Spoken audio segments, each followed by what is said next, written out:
So in the last video, I asked you which is a better type of sampling method, probability sampling or random sampling versus non-probability or non-random sampling. And the answer to that question is probability sampling or random sampling. This type of sampling, and we'll look at many examples soon, is the best type of sampling method because it employs randomization. And we'll look at why randomization is the best type. So let's start with non-probability or non-random sampling method. And non-random means that I specifically chose people to come and participate in my study. And when I specifically choose people to come and participate, it's just so much more easier on my end. So yes, it's so much more easier on my end, but it's more biased because I chose the people I want. And sometimes when I choose the people that I want to come participate, I'll only choose the people that are that will make my study look good. I'll only choose, let's say, the smartest people, or I'll only choose the people that are willing to listen to my instructions, and I'll only choose specific people, and that is not good. I need to be able to choose anyone and everyone, and it really should be randomized. I should put everyone's name in a hat, choose like maybe 5 people, and those 5 people will come to my study. So I shouldn't have to choose 5 people by picking and choosing.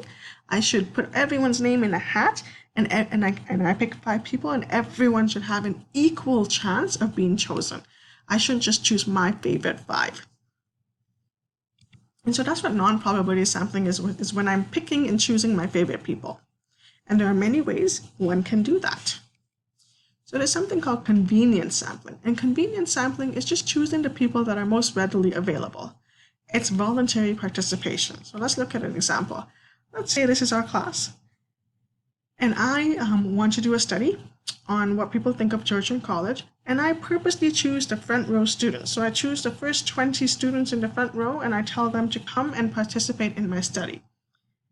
That's convenience sampling because it was so easy for me to do that. I just have to choose the first 20 people and then ask them the question and, make my conclusion. And if you think about it, if I choose the front row students, chances are that those are the students that are typically more dedicated to come to Georgian College, to attend classes, maybe even possibly more smarter. So that's bias. Really, what I should be doing is putting everyone's name in a hat and randomly choosing 20 people so that everyone has an equal chance of being chosen. But in this case, I employed convenience sampling where I just said, hey, the first 20 people, you come, and I'm going to ask you some questions about what you think of Georgian College. So that's not good. It's not good to employ convenience sampling. Another way is if I look at the attendance list and I choose the first 5 people from the attendance list to come and participate. Okay, so it's very easy to do convenience sampling, but the bias risk is very high, because I didn't get an accurate representation. I want everyone to participate, or everyone to have an equal chance to come and participate. And in this case, I didn't do so. So when I don't do that, the risk of bias is very high. We also have something called quota sampling. And quota basically means a fixed number. When you have a fixed number of people that participate in your studies. So let's say over here, this is an example of quota sampling. And let's say we have a group of people, and I'm the researcher, and I ask you, can you find me 4 males because I want to test out a new drug on 4 males. So you find me this guy, you find me this guy, and this guy. So you find me 4 males. So again, I've asked you to find me 4 males. These are the 4 males you found for me and you brought to me. But what about all these males? So this one didn't come forward, this one didn't come, this one didn't come to my group. Well, the reason why is because I gave you a quota. I gave you a number and I said 4. I said, you go and find me the first 4 that are willing to take this study and try out this new drug. Yes, there are other people willing, like these people, but we're saying no to them because we have already met our quota. We have already met our number. Okay, so quota means you have a number you're assigned, and those are the people that will come to your study. Yes, other people are willing, but I'm going to say no, I'm sorry, you're not invited to the study because I have already met my quota. I have already met my requirement of 4 males. And so that's not really good because I also want to know what they experience when they take this drug. And in this situation, unfortunately, I made a cap as 4, so 4 males, and that's considered quota sampling, when you have a number and you make a cap at it. So other people are willing to come and participate, but I'm pushing them away and I'm saying, no, I've already met my numbers or my quota. I don't want any more men to come and participate. So that is considered quota sampling. And remember, I didn't randomize. I didn't randomly choose the 4 people.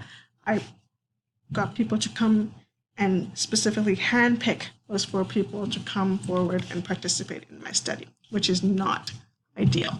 I should have done randomization.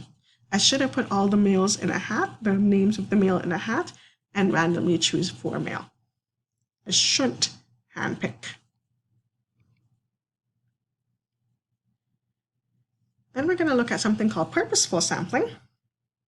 And purposeful sampling is when you really think about who you want to choose.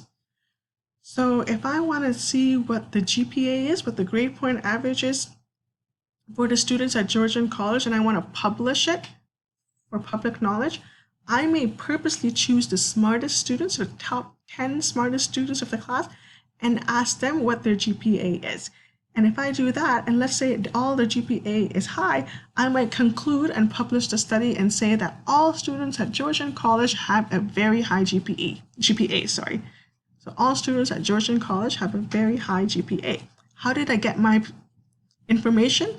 Well, I purposely chose the top 10 students, and that is not the way to do it.